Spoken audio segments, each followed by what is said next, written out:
সংসদে যায় তারা বালু ঠেকুদের বিরুদ্ধে কখনোই কথা বলবে না। সেজন্য প্রিয় রাজাপুরবাসী, আজকে আপনাদের সামনে আমাদের তরুণ প্রজন্ম থেকে আমাদের তুহিন ভাইকে এই রাজাপুর উপজেলার চেয়ারম্যান প্রার্থী হিসেবে আমরা মনোনীত করছি। নির্বাচনের আগে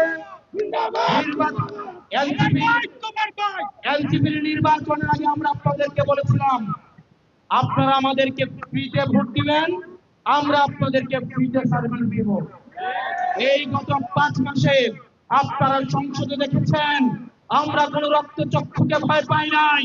আমরা মিডিয়া মাফিয়াদের বিরুদ্ধে, ভূমি খাতুদের বিরুদ্ধে, ব্যাংক ডাকাতের বিরুদ্ধে, ভোট চোরদের বিরুদ্ধে আমরা প্রতিনিয়ত কথা বলে যাচ্ছি।